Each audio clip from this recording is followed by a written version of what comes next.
Hello, everybody, and welcome back to another episode of Overwatch League fan thoughts and analysis. Today, I have a list of Season 2 superlatives, if you want to call them that. You know, like you're most likely to succeed or most likely to become president, whatever, but for that, in this case, it is for Overwatch League Season 2. So I have 9 different superlatives.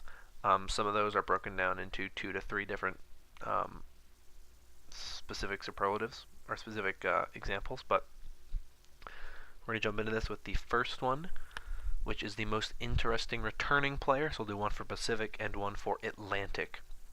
So that's the one we'll jump into first. But before I do that, just kind of keep in mind this video is purely opinionated. There is no real fact in this one. There's no kind of tape watching or clip watching in a lot of ways that I had to do for this one. So this is all just kind of my personal thoughts on stuff. I'd love to hear your own opinions of these superlatives in the description. I will try to post them in the description, so if you want to see the list of them, you have access to them. I might forget, but they should be down there. But let's jump in with the first one, the most interesting returning player. For Pacific, I'm going with Fissure. New team and new roster on that team for Seoul Dynasty, a largely new roster. I'm excited to see how Fissure kind of works into that role. I've heard people say he's a toxic player, kind of makes a toxic environment for his team. Don't know how true that is. He wanted to play in an all-Korean roster. He's now on an all-Korean roster. I think the Seoul Dynasty are going to be a top-tier team. I think they will be a very good team, a very solid team in Season 2, and I really think Fissure will be a backbone for that, so I'm excited to see how he does now in this new environment on a new team. For the Atlantic, my most interesting returning player is Dante, the player who really changed sides. Went from Pacific, a member of the San Francisco Shock, to the Houston Outlaws. I'm excited to see how he adjusts, how he changes, how he plays now for this Houston Outlaws roster. He's one of the players that I have been really excited to see how he kind of adjusts. And I'm excited to see what he does now on this team. There's some other ones that I thought about putting in. Honorable mentions for both of these. For Pacific, Striker's an honorable mention. Obviously, he is in that same boat of kind of Dante of changing conferences. How's he going to play now with the San Francisco Shock? For the Atlantic, I thought about putting Jonas. Once again, new team, new environment. How will he play? But I ultimately went with Fissure and Dante because I think Dante is the big signing for a team that already had a lot of its stuff, and then away Seoul and Houston were in that same boat where they were the teams that were just outside the playoffs last year. So what are they going to do this year? Is adding Fissure enough to get them into the playoffs? Is adding Dante enough to get Houston into the playoffs? So I think those are two really interesting players returning from Season 1 that I'm excited to see how they change this season and how they adjust to these new teams. For the most interesting new player now, in the Pacific, I am giving that to Gushui. Gushui really impressed me during the World Cup from what I saw of him. Now you throw him on a roster that isn't a predominantly Chinese roster. It is a predominantly Korean roster with the Hangzhou Spark, and it's very interesting to me. So I'm excited to see what he does now on a predominantly Korean roster. I think he will be a starter because he is, I think, the best player in China. And one of the top 5 tanks in the world, if not top 3. So I think Gushui is a really exciting player, and I think it'd be super fun to watch. And I'm excited to see what he does in the league for a team that I think is pretty good. I think the Hangzhou Spark have what they need to be one of the successful teams this season. So I'm excited to see what Gushui does as kind of that backbone main tank player. In the Atlantic, I have given it to 2 players, and I'll explain why. The first one is Flower. Flower is kind of not new because he was a member of the New York Excelsior last year, but he couldn't play because he was 17 and he never played a game. So he went to XL2 Academy and played in Contenders. So now he's officially old enough to play in the Overwatch League, and he is with the New York Excelsior again. So it'll be interesting to see what he does, but in case you don't want to count him because he was technically on an Overwatch League roster last season, though he never played, I'm also excited to see what Fusions does. Much like Gushui, Fusions impressed me during the Overwatch World Cup, even if he didn't play most of it. He only came in for the the game against the U.S. and the game against South Korea, but he impressed me in both of those games. He got that two-way contract with the Boston Uprising. I'm excited to see what Fusions becomes, to see if he becomes a really good player, one of the top main tanks of the West. Obviously, he won't be playing a lot since he's a two-way player, but I'm excited to see what he does when he does play. So, Gushui and Fusions are the two kind of main tanks I'm excited to see, and then of course Flower in that DPS role for New York Excelsior. I'm very excited to see what he does. Next, for the most interesting returning team, or most interesting of the Season 1 teams, in the Pacific, I'm giving that to, of course, the Shanghai Dragons, right? 0-40 last year. How are they going to bounce back from that literally awful season where they didn't win a single game? What are they going to do to prove that they can be a contender with some of the same players? Now, obviously, the majority of the roster from last season is gone. Only 3 of those players remain, but how can they prove that they want to compete and that they will do what is necessary to get a competitive team going and a team that can win consistently, hopefully? If you're the Shanghai Dragons, you want to win. And I think that that's what they're looking to do, and I'm excited to see what they do this season, more so than any other season in the past. For the Atlantic, my most interesting returning team is the London Spitfire, right? They are the Season 1 champions. You have the Shanghai Dragons, didn't win a single game. You have the London Spitfire, who ended up winning the champions. Two opposite ends of the spectrum. How will the Spitfire respond to the championship run? Will they kind of elevate their play? Will they become a better team because of it? Will they start to drop? They obviously signed 2 new players since their championship, so it'll be interesting to see how they play Season 2 compared to Season 1, and if they're a better team or a worse team than they were last season. I expect them to be pretty much better, but we'll see. For the most interesting new teams, my Pacific team is the Vancouver Titans. Obviously, they come from Runaway. I'm excited to see how Runaway adjusts to playing in the Overwatch League as opposed to playing in Contenders. They were very successful in Contenders, so I'm excited to see now what they do in the Overwatch scene, or in the Overwatch League scene. Obviously, there's the argument that can be made of, well, you can perform well in Contenders because all of the best Korean players are in the Overwatch League, so you're playing against the weakest of the Korean players, but you're still playing against the really good young Korean players, so keep that in mind. Kind of an important thing of note there with the Vancouver Titans. So it'll be interesting to see what they do. Part of me kind of thinks they're a little bit overrated, but I'll be interested to see how they do going into the season. For the Atlantic, I originally was going to give it to the Washington Justice because I thought they were going to be this really cool, like, heir to the New York Excelsior, really dominant Korean roster. Then it came out that their roster was a mix of Korean and American, and it is just weird. I don't really like it, so I'm actually going to give it to the Paris Eternal, this all-European roster. Obviously different languages, but English is a pretty common language among Europe. A lot of people speak it, and I'm excited to see what the Paris Eternal do, how they perform. The Toronto Defiant are also a team I'm very interested in seeing how they perform, especially the Atlantic expansion team is the ones I'm most interested in because I think that the Atlantic is a little bit weaker as a whole, so I'm interested to see which of those kind of claws above the other ones. But I think the Paris Eternal are the most interesting because they have that mix of, Overwatch League superstars with Shadowburn and Soon. Plus, Cruz, who is a very, very good player in the Overwatch World Cup. You match that with some other players that they have, like Gray, who's not super experienced. He probably won't play a lot either, but that's just an example, right? You have someone like, who was it? I can't remember his name. But you have a very, like, a wide variety of players coming from all different backgrounds on this Paris Eternal roster, but they're all European, and that was kind of the idea behind this roster, so I'm interested in seeing what we get there. Who was I thinking of? Fincy, who was on an Overwatch League roster before. It'll be interesting to see how this team comes together. I'm very excited to see it. Next, my team on the rise. In the Pacific, I'm giving that to the Seoul Dynasty.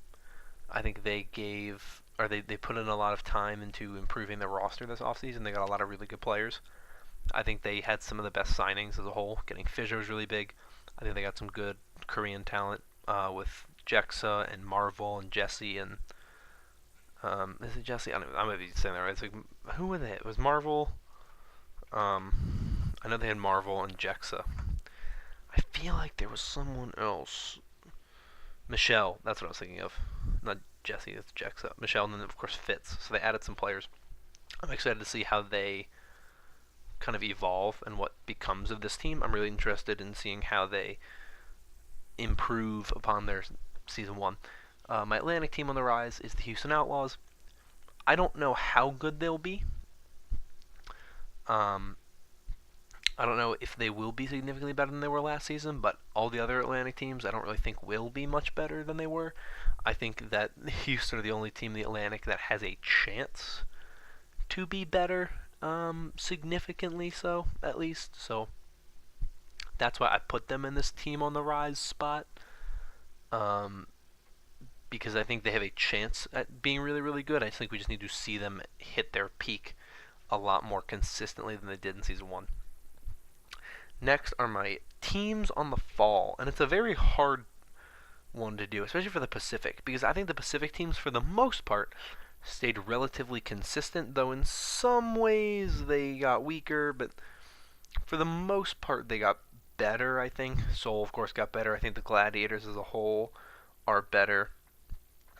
San Francisco got better. So the question is, who got worse?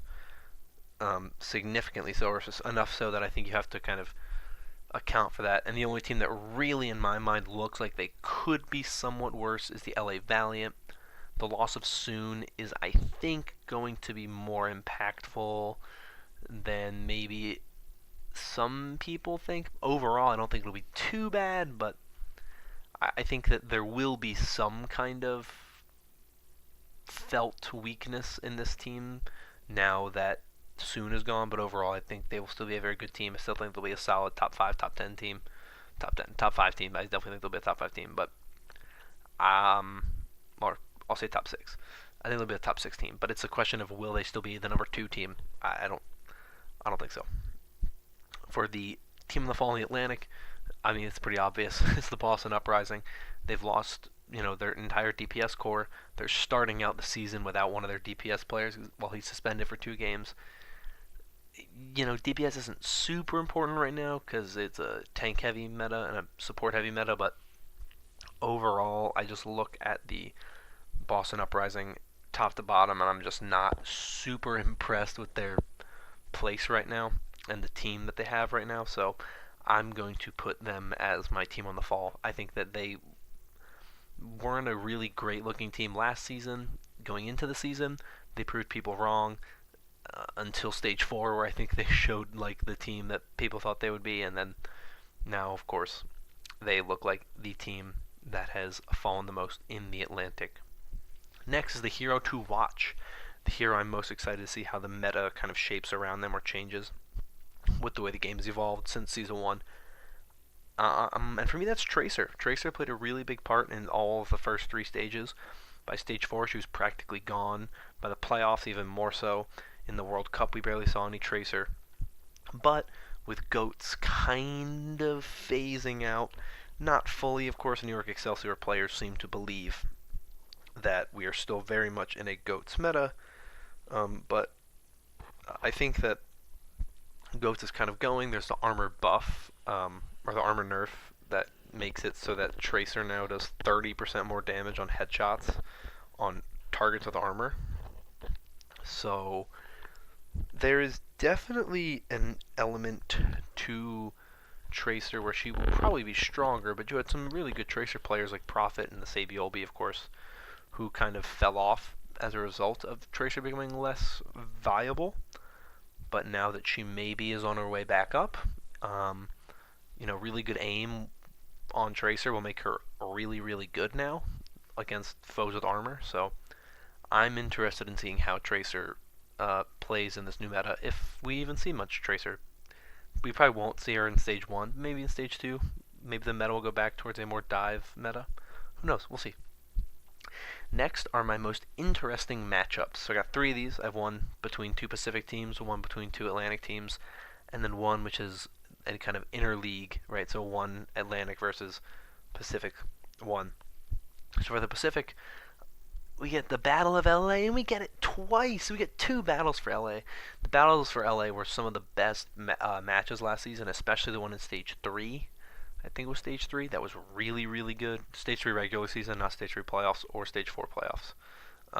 Though there wasn't one in Stage 3 playoffs. But Stage 3 regular season was really good. It was one of the best matches I think I've seen ever. It was super entertaining. It was super, super crazy good. That was a really fun matchup to see. So I'm excited to see how it fares now. We get it. We get the last one at like the end of the season. It might even be the last game of the season. I have to double check. But when the Overwatch League comes to LA, which is already in LA, but they're going to LA at the like Xbox Theater or the Microsoft Theater. I don't know what it's called. It's the Novo by Microsoft at LA Live. So it's not the last game of the season, but it's the second. It's the LA Gladiators' last game of the season. It's the second last game of the season for the Valiant, and they host the Gladiators at a different location than they typically do. I'm excited to see what we get with the final battle for LA. I think it'll be really cool and really fun to watch, and I love that matchup from last season, so I'm excited to see it again this season. For the Atlantic, it's the New York Excelsior versus the Washington Justice. Look, as much as I really hoped that the Washington Justice would be kind of the heir to New York and they would be Wizard Hyung's own Korean roster, that's not really the case, but it is still New York against the New York prodigy, the New York disciple, if you will, of Wizard Hyung, right? He was an incredible coach for the New York Excelsior. Now he's on his own. He's a head coach now. He's got his own team. He's got a player that he knows how to coach. It'll be interesting to see how they play. Both of their games are early in the season, unfortunately. The first half of the season, which I wish was not the case, but it'll be fun, to me at least, to see how this matchup goes between these two teams. And I'm really excited to see it. Finally, for my interleague matchup I'm most interested in, we've had similar matches. Like, we had Dallas versus Houston, which was like the Battle of the South, Battle for Texas. They will play once this season. It'll be a really big battle. It'll be really, really cool.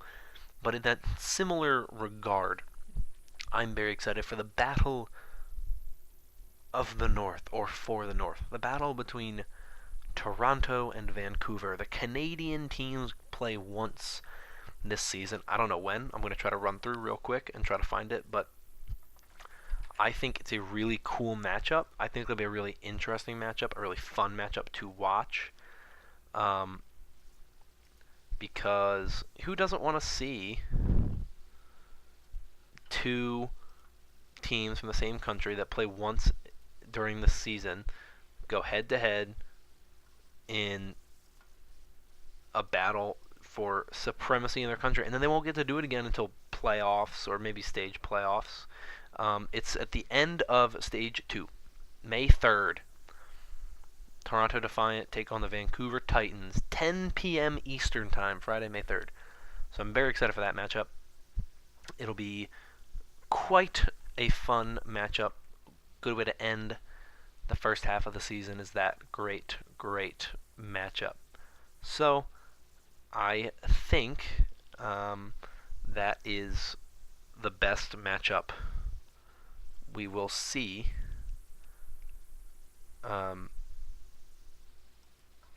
How it goes, but that's my matchup. Sorry, it's getting a little late. Finally, the last superlative is the Season 2 new feature, the new thing going on in Season 2 that I'm most interested in, and this one to me is a pretty obvious choice, but it's the games that will be taking place outside of LA. Look, I'm really excited for this double elimination tournament, which I think playoffs is a double elimination. The cool tournament at the end of the regular season where you get to have 6 teams compete to get into the overall season playoffs. But as a whole, I am very much excited to see some games outside of the Blizzard Arena where you just kind of have 8 teams, right? I think it's 8 teams, and it's just here are your 8 teams. They're going to be playing at these days, and that's all you're getting this weekend, right? You're getting these 8 teams in this one location outside of the Blizzard Arena. It's different. It's unique. You get to have cool, you know, community-based events around that. Obviously, we have Dallas, and then we have Atlanta, and then we have LA in a different area, though, at least, which to me is good enough, right? And one team kind of gets to celebrating. It's going to be their thing. So I'm hoping, obviously, when we get to season 3, when they want to have teams playing in their own home stadiums or home arenas, that'll be a very interesting and fun event when we get there. But for now, of course, we just have games outside of Los Angeles and one in Los Angeles, of course, just in a different area. So I'm excited to see how this goes. Um, and I think it'll be a really fun and entertaining thing to see a change in scenery. And I think it'll be good for the players, right? It'll be different because you get to go, you get to visit somewhere, and see a place maybe you've never seen before, right? If you're a team like New York, New York is playing in Atlanta, right? Has New York ever been to Atlanta? They get to see Atlanta. And I'm glad that they had one of the new teams involved. Um, and I think it's interesting to me because I expected there to be more than just. I thought it would be more than just cities in the United States. I thought there would be some cities outside of the U.S. Maybe they'd go to Seoul, or maybe they'd go to a city in Europe, maybe London or Paris. But instead, it's all cities in North America and in the U.S. So, little upsetting, but overall, I'm happy that we're getting some stuff outside of LA in general. I'm glad that that is what we got. So, those are all my superlatives. If you enjoyed, and you want to leave your own answers to those, let me know in the comments down below. But if you enjoyed, consider liking and subscribing. Helps out the channel a lot. That's everything I got for you. Thank you for watching. Hope you all have a wonderful day, and I'll see you all in the next video. Alright, see you later.